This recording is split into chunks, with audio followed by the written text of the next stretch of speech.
Hello friends, welcome to my channel. இன்றைக்கி morning breakfast idli தக்காளி சட்னி தாங்க செஞ்சுருந்தேன். எப்போ மாதிரி இல்லாமல் இந்த தடவை கொஞ்சம் டிஃப்ரெண்ட்டாக செஞ்சுருந்தேன். வாங்க அது எப்படின்னு பார்க்கலாம். ஒரு கடாயில் எண்ணெய் விட்டுட்டு கடலப்பருப்பு போட்டுக்கிட்டேன். கடலப்பருப்பு கொஞ்சம் வறுத்து விட்டுக்கலாம்.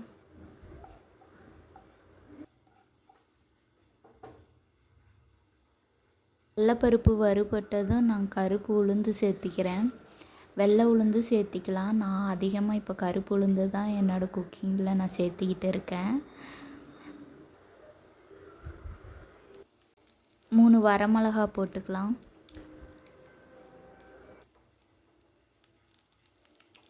பூண்டு கொஞ்சம் சேர்த்திக்கிறேன்.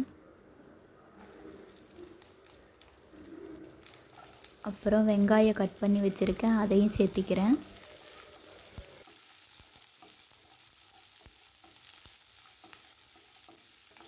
இதெல்லாம் நல்லா வதக்கிக்கலாம்.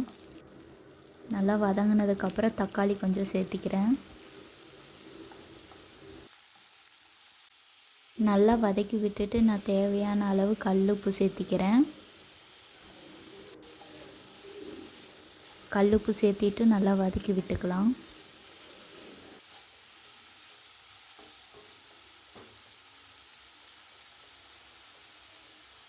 நான் இதில் ஒரு கைப்பிடி அளவு மல்லித்தழை சேர்த்திக்கிறேன். மல்லித்தழை சேர்த்திட்டு நல்லா கலந்து விட்டுக்கலாம். மல்லித்தழை நல்லா வதங்குற அளவுக்கு. மல்லித்தழை நிறையா இருக்குன்ட்டு நான் மல்லித்தழை சரி போடுவேன்னு சொல்லிட்டு தான் போட்டேன். ஆனால் இந்த சட்னியோட டேஸ்ட்டு அப்படி ஒரு டேஸ்ட்டாக இருந்துச்சு. மறக்காமல் நீங்கள் இதை ட்ரை பண்ணி பாருங்கள்.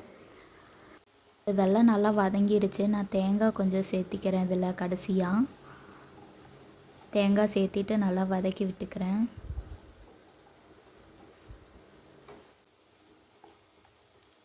சட்னிக்கு ரெடி பண்ணி வச்சிருந்து சூடு ஆறிடுச்சு. நான் இப்போ ஒரு மிக்ஸி ஜாரில் மாற்றிட்டு அதை அரைச்சி எடுத்துக்கிறேன்.